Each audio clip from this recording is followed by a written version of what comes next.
Hello friends, welcome back to my channel. Now recently I posted my top 20 tracks from Elton John from the 1990s. I'm working through each decade in turn and picking my top 20 tracks from each decade. So I've had my say. I invited you to come back with your choices from the 1990s. So I'm now going to go through some of your suggestions, make comments on some of the tracks and also talk about the ones that are new to me. Okay, I've had about 40 comments altogether, so many thanks for sending those in. James Ferrell is a big fan of Believe, the best track he thinks from Made in England, and lots of support for that track. I know I didn't rate it particularly highly when I did my track-by-track review of Made in England, but lots of you like that one.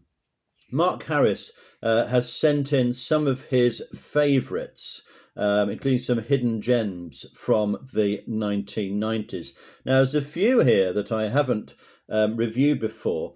And what I've found is there's been so many new tracks to me, something over a dozen new tracks that you've suggested. I'm going to have to do a separate video going through all of those and reviewing them to ensure I've got everything on my spreadsheet.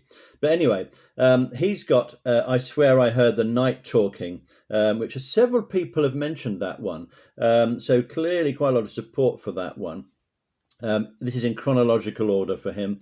There's someone's same for me, but he's got another track there called Made for Me, which is from the Sleeping in the Past sessions. That's another one I've got to review.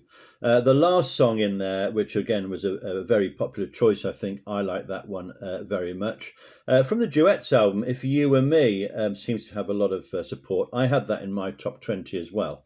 Now, there's also a song called Red in his top 20. And this one's an outtake from the Made in England album of 1994, so that's another one I've got to review. I'm glad to see You Can Make History young again on that.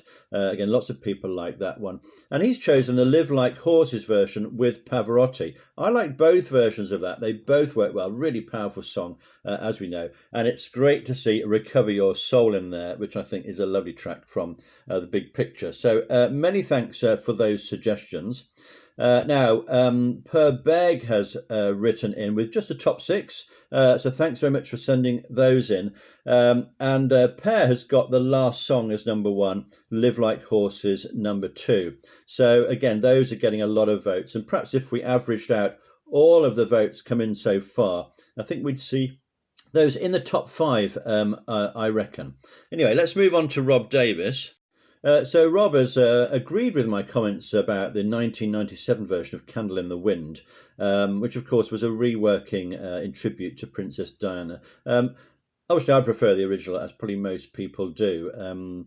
But it was nice that Elton was involved in that event, of course. Now, he's also a big fan of True Love. Now, this is the Cole Porter song from High Society that Elton covered along with Kiki D. And in the covering of it, kind of added to it a little bit. There's a little bit extra was written for that. Lots of people seem to like that. If You Were Me getting more votes as well. And You Can Make History Young Again. Which I didn't point out was the B-side of Candle in the Wind 1997. So a lot of people will have that record. They might not know they've got it, having perhaps just listened to the A-side on that one. So thanks very much for those comments, Rob. Now, Chad McDonald sent in a very interesting top 20. I had to do a bit of looking up for these. Chad's got Elaborate Lives as number 19. Now, I have looked this one up and I've had a look at it. This is from Aida. And what I've done with these rarities, by the way, I've made my own playlist, which you can have a look at. About 20 or 30 tracks on there now of unusual ones, B-sides, other songs from those sessions. And he's also got Suit of Wolves. Now, this is another one. This is from the B-side of The One. So that's another one to look out for. Another one is I Know I'm in Love. This was a B-side of Recover Your Soul from the Big Picture sessions. So lots of unusual ones there. Plus, Big Man in a Little Suit. And that's a 1997 track, again from the Big Picture sessions. So some very, very deep cuts from Chad. And I'm grateful for those. because it's introduced me to quite a few songs which I must have missed along the way. Now, Beth Norden reckons that the 90s were Elton John's weakest decade. That's an interesting debate, isn't it? Probably have to look back on that once I've finished all these top 20s. Beth's got The Last Song is number one. Well, no arguments with that. The duet with Tammy Wynette, A Woman's Needs, number two. Interesting, quite a strong song, that one. The Dreaded House, Beth has chosen number seven. I'm not keen on that song, got to say, but clearly some people like that one, so that's fair enough. Now, I want to talk about her number 12. It's a song called For Wanting You, which Elton wrote for Marianne Faithfull. As far as I know, Elton hasn't recorded this himself. If you know he has, please direct me to it immediately. This is a cracker of a song, and I'm really glad, Beth, that you have drawn my attention to it. I'll do a separate review of it. It's a really moody, powerful ballad, and the way Marianne Faithfull sings it is brilliant. So if you don't know that one, again, head to my playlist, which I'll link below, and have a listen to that and tell me what you think.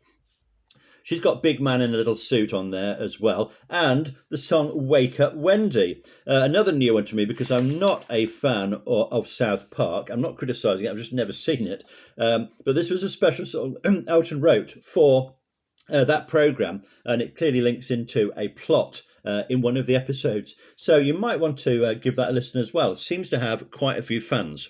Now, Dirk Diamond makes reference to the song No Valentines, which was on Elton's United States love song compilation. That's another one worth listening to if you don't know it. So head over to my playlist for that one. 007 always sends in interesting league tables. So 007's got A Woman's Needs, again the Tammy Wynette one, in their top 20. Circle of Life, Blessed If the River Can Bend. Yeah, Long Way From Happiness is getting quite a few votes as well. And The End Will Come. That's a big picture, isn't it? And getting towards the top there, The Last Song, again number one. This is getting a bit like those Eurovision voting panels, isn't it? Where they all end up voting for the same one as the favourite. So many thanks for that top 20. Now Ken has sent in a top 20 in no particular order. Live Like Horses and A Woman's Needs as well, featuring Recover Your Soul, the last song. We're getting down to those nitty-gritty top five, aren't we, I think? Latitude is getting some votes. Written in the Stars from Aida is getting votes. Circle of Life, please. Teardrops from the Duets album. Old Friend from the Duets album, and You Gotta Love Someone. Quite a lot of people like that song, so many thanks for that.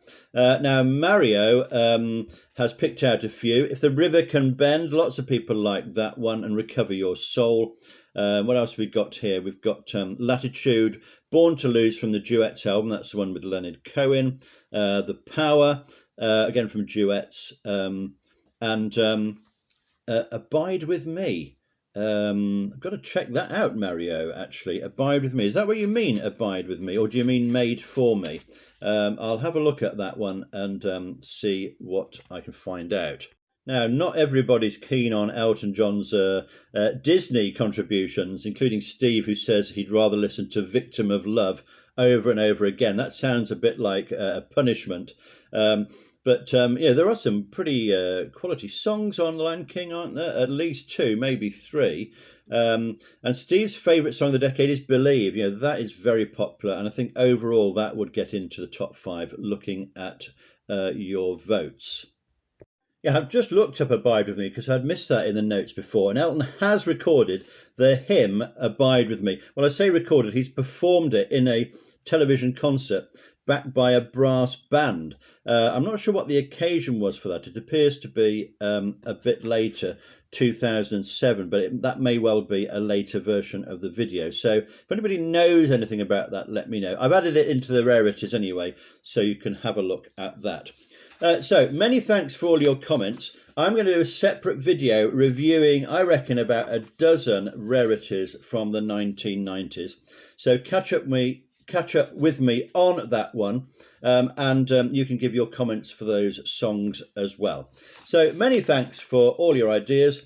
Back soon. Don't forget, we're still standing.